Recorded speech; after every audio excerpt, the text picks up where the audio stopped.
بسم اللہ الرحمن الرحیم۔ السلام علیکم اسٹوڈنٹ۔ اچھا بچوں، یہ دیکھیے گا آپ لوگوں کی بک ہے سورج مکھی، کلاس 7 سے میں مخاطب ہوں۔ 7ویں جماعت کے طلباء کے لیے اردو کا گلدستہ نظر ثانی شدہ ایڈیشن ہے یہ آپ لوگوں کا، اور یہ فوزیہ احسان فاروقی صاحبہ کی کتاب ہے۔ اور اس کو دیکھیے گا جی، اس کا آج سبق ہے جی ہمارے پاس وہ درخت۔ اس میں تعارف ہے، سب سے پہلے تعارف میں کیا ہے جی؟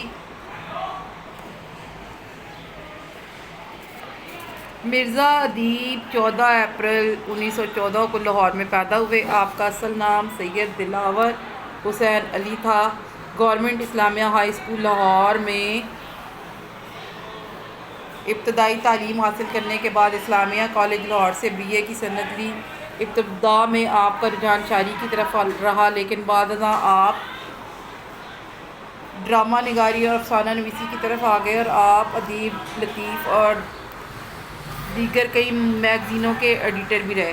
مرزا ادیب کو 1949 میں صدارتی ایوارڈ اور 1981 میں تمغہ حسن کارکردگی سے نوازا گیا۔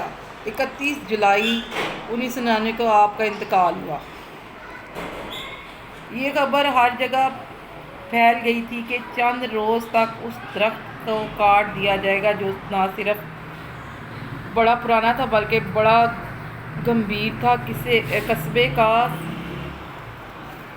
بوڑھے سے بوڑھا آدمی بھی اس درخت کی عمر نہیں بتا سکتا تھا۔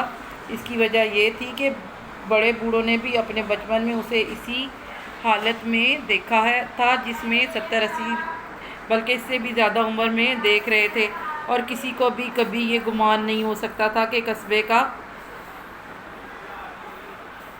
کا یہ سب سے پرانا درخت 1-1.5 ہفتے کے بعد اس جگہ موجود نہیں ہوگا جہاں اسے بڑی لمبی مدت سے دیکھا جا رہا تھا۔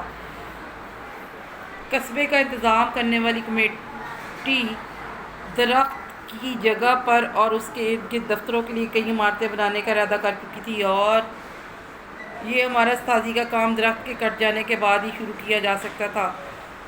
ویسے تو اس خبر سے اکثر لوگوں کو افسوس ہوا تھا، مگر عمران اور اس کے ساتھی بڑے اداس ہو گئے تھے۔ خاص طور پر عمران کی تو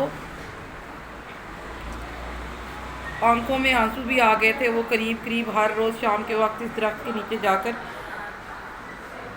جا کر یا تو اپنے دوستوں کے ساتھ کھیلتا رہتا تھا یا کوئی کتاب پڑھتا رہتا تھا۔ جس روز وہاں نہیں جا سکتا تھا اسے دکھ ہوتا تھا۔ اسے درخت سے ایسی محبت ہو گئی تھی کہ جیسے یہ درخت نہیں، اس کا اپنا ساتھی ہے جس کے بغیر اسے اطمینان ہی نہیں ملتا۔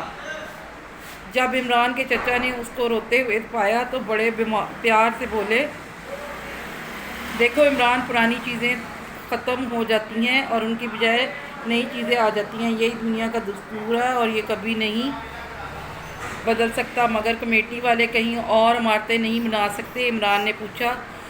نہیں بیٹا، عمارتوں کے لیے یہ بہترین جگہ ہے۔ کمیٹی نے بڑے غور و خوض کے بعد اس جگہ کا انتخاب کیا ہے۔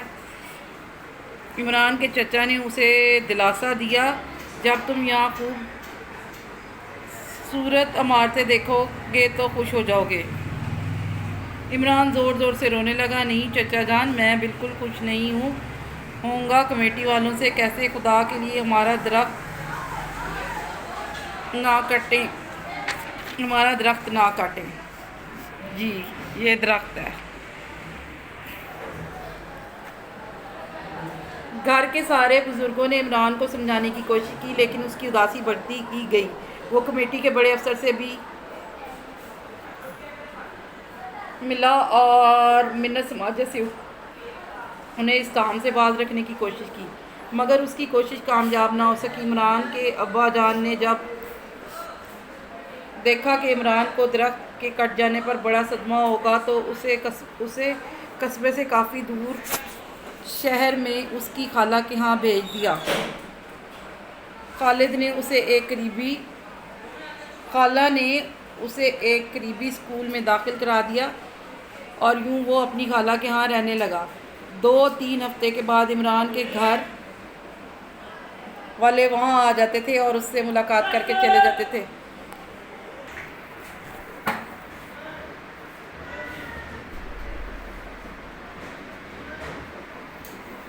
عمران کی خالہ نے اندازہ لگا لیا تھا کہ قصبے میں جا کر جب وہ اس درخت کو نہیں پائے گا تو اسے شدید صدمہ ہوگا، اس لیے انہوں نے اس کا دل بہلانے کے لیے جتنے طریقے بھی ممکن تھے وہ سب کیے، اور ان کا نتیجہ یہ ہوا کہ اس کی طبیعت ایک حد تک سنبھل گئی اور وہ اپنے نئے دوستوں میں خوش رہنے لگا اور ذوق و شوق سے پڑھائی کرنے لگا۔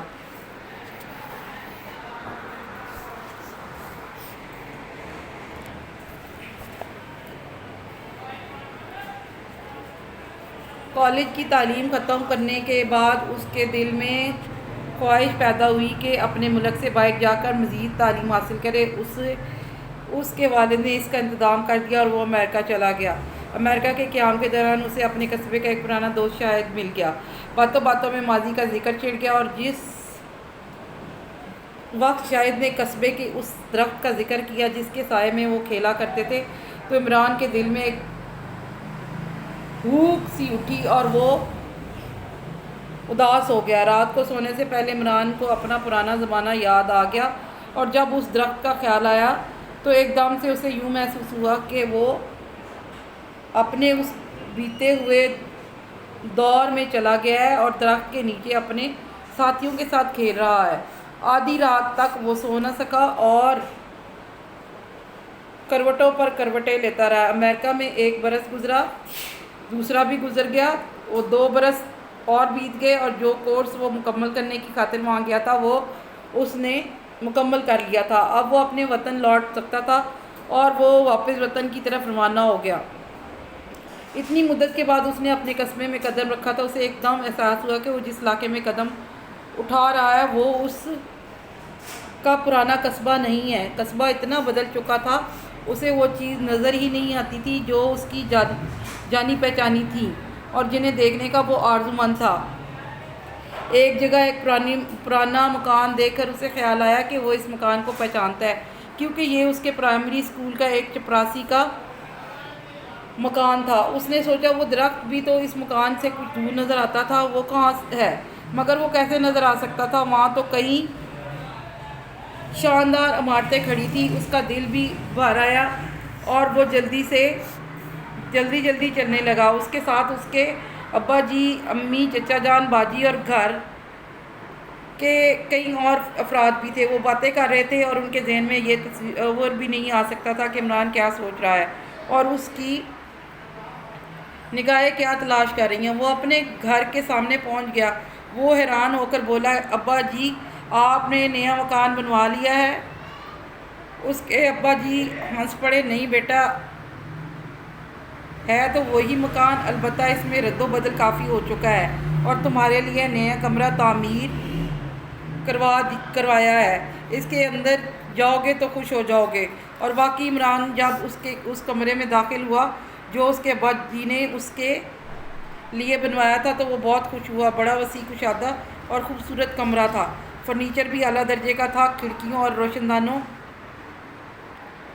سے ٹھنڈی ٹھنڈی ہوا آ رہی تھی۔ تھوڑی دیر اپنے کمرے میں گزارنے کے بعد وہ نیچے چلا گیا۔ بہت سارے رشتہ دار اس سے ملنے کے لیے آ چکے تھے۔ کھانا کھانے کے بعد باتوں کا جو سلسلہ شروع ہوا تو رات کے 1 بجے تک بھی ختم نہ ہوا۔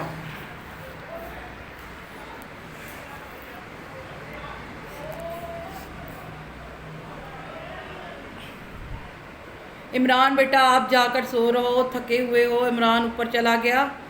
ابو امی کتنے اچھے ہیں، میرے لیے کتنا خوبصورت کمرہ بنوا دیا ہے۔ اس کے ذہن میں خیال آیا اور وہ دل میں ان کا شکریہ ادا کرنے لگا۔ پتہ نہیں کیا بات تھی کہ اس وقت اسے اپنے پرانے درخت کا خیال بار بار آ رہا تھا۔ لگتا تھا جیسے وہ اپنے اس درخت کے نیچے گہری ٹھنڈی چھاؤں میں بیٹھا ہے، اور کبھی یوں لگتا تھا